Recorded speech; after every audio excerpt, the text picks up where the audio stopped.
Hello guys I'm doctor Ashwin Pokharel. आज चाहिँ म तिमीहरूलाई इसिजीको चाहिँ axis deviation, right axis deviation हो कि लेफ्ट एक्सिस डेभिएसन हो कि एक्सट्रिम अथवा इन्डिटर्मिनेट डेभिएसन हो कि त्यो कसरी बुझ्ने भन्ने कुरो म तिमीहरूलाई आज यो भिडियोमा क्लियर गर्न खोजिरहेको छु जति सकिन्छ। ल पहिला सुरु एउटा हार्टको चित्र बनाऊँ। पहिला सुरु have to see the flow of the current हो। हामीले पहिला सुरु फ्लो अफ द करेन्ट बनाउनुपर्छ। करेन्ट कुनमा फ्लो गर्छ, कुन डिरेक्सनमा फ्लो गर्छ, राइट भेन्ट्रिकल लेफ्ट भेन्ट्रिकल कलेज सधैँ टुवर्ड्स द लेफ्टतिर फ्लो गर्छ। यो भेक्टर टुवर्ड्स द लेफ्टतिर फ्लो गर्छ। अब हामीले एकचोटि हेरौँ कुन चाहिँ लिड कता छ हो। त्यसको लागि हेरौँ एभिआर यता भइहाल्यो, एभिएल यता भइहाल्यो, एभिएफ यता भइहाल्यो हो। त्यसपछि यहाँ गएर 1 भइहाल्यो, 2 भइहाल्यो, लिड 2 भइहाल्यो हो। यो चाहिँ लिम्ब लिड भयो 1 2 अनि त्यसपछि गएर यतापट्टि भयो 3 हो। मतलब हामीलाई चाहिने यति। अब हामीले यहाँबाट कसरी थाहा पाउने कि कुन axis right deviation, right deviation छ कि राइट लेफ्ट डेभिएसन छ कि एक्सट्रिम डेभिएसन छ भनेर हो। अब यसमा हामीले के जान्नुपर्छ, पहिला एउटा बेसिक के जान्नुपर्छ हामीले यसमा भन्दाखेरिमा चाहिँ एउटा कति डिग्रीबाट कति डिग्रीसम्मको हुन्छ। जस्तै एउटा यहाँ बनायौँ हामीले एउटा ग्राफ जस्तो बनाऊँ हो। ग्राफ बनाएर यो हुन्छ 0 डिग्री, हामीलाई यो 0 डिग्री भइहाल्यो, यो प्लस 180 डिग्री भइहाल्यो हो।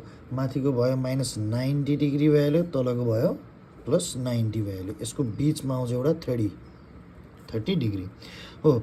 अब कतिबाट कति गएको चाहिँ राइट एक्सिस डेभिएसन हो, कतिबाट कति गएको चाहिँ लेफ्ट एक्सिस डेभिएसन हो, यो हामीले बुझ्नुपर्ने हुन्छ। यसको लागि हामीले के गर्न सकिन्छ भन्दाखेरिमा नर्मली 0 डिग्रीदेखि प्लस 90सम्म हो। यो चाहिँ यो डिरेक्सनमा इट इज नर्मल एक्सिस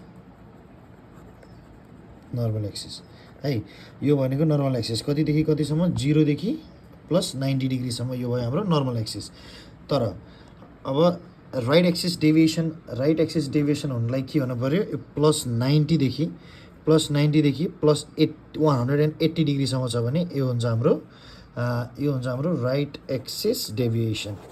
यदि यतातिर भयो भने हो। त्यस्तै तिम्रो यो 0 डिग्रीबाट माइनस 90सम्म भयो भने लेफ्ट एक्सिस डेभिएसन हुन्छ भन्ने कुरो बुझिन्छ।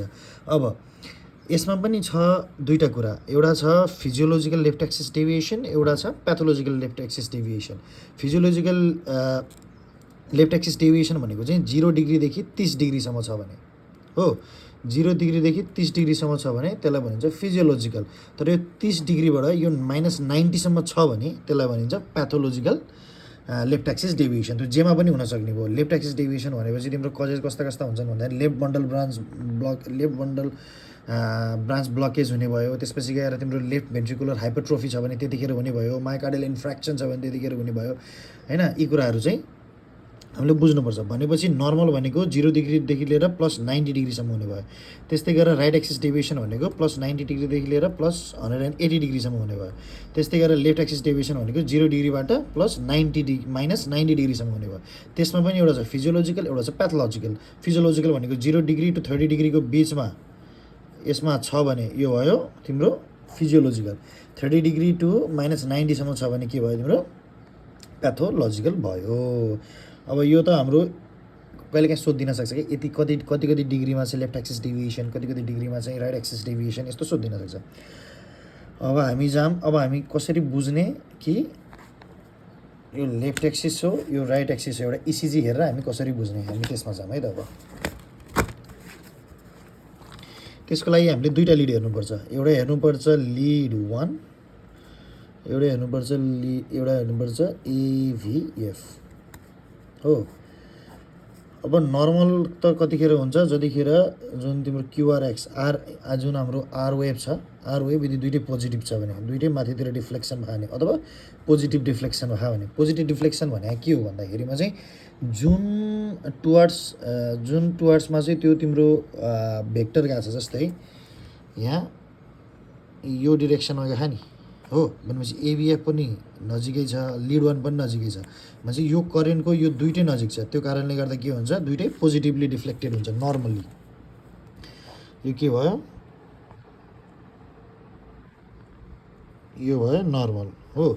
अब लेफ्ट एक्सिस डेभिएसनमा के हुन्छ, राइट एक्सिस डेभिएसनमा के हुन्छ ल हेरौँ है त। अब यसको लागि फिगर हेरौँ हो। अब राइट एक्सिस डेभिएसन भने के हो, तिम्रो करेन्ट चाहिँ तिम्रो यहाँबाट राइटतिर फ्लो गरिरहेछ भन्ने कुरो बुझिन्छ हो। राइटतिर फ्लो गरिरहेछ, यतातिर फ्लो गरिरहेछ भन्ने कुरो बुझिन्छ। अब टुवर्ड्स कतातिर आयो, एबिएफतिर आयो कि आएन हो, भनेपछि करेन्ट कतातिर फ्लो गरिरहेछ, एबिएफतिर फ्लो गरिरहेछ। भनेपछि के हुने भयो तिम्रो राइटतिर भन्दाखेरिमा चाहिँ तिम्रो एबिएफ जुन लिड छ त्यो के एबिएफ लिड छ त्यो के हुने भयो, पोजिटिभली डिफ्लेक्टेड हुने भयो हो। अब यहाँ हेर, अब जुन तिम्रो यो जुन लिड 1 छ यसको अपोजिटतिर आयो कि आएन, यसको अपोजिटतिर आयो भनेपछि यो कतातिर डिफ्लेक्ट गर्ने भयो, यो तलतिर डिफ्लेक्ट गर्ने भयो, नेगेटिभली डिफ्लेक्टेड हुने भयो। भनेपछि लिड 1 चाहिँ के भयो, नेगेटिभली डिफ्लेक्टेड भयो।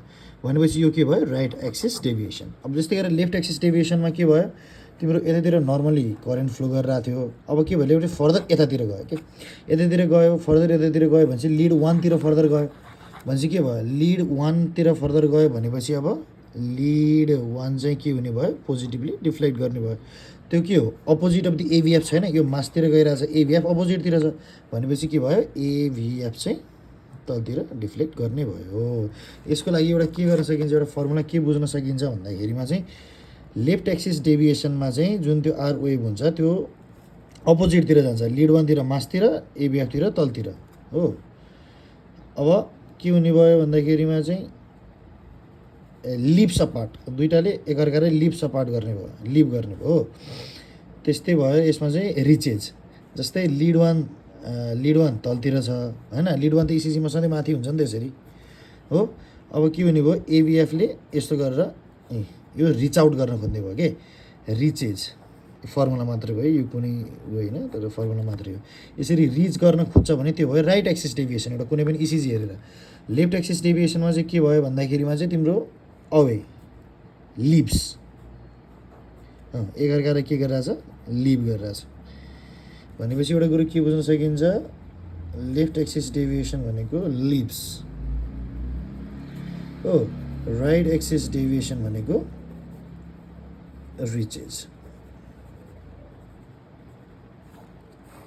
यो ल म तिमीहरूलाई अब कुन नाउ अब चाहिँ म तिमीहरूलाई एउटा दुइटा इसिजी देखाएर त्यो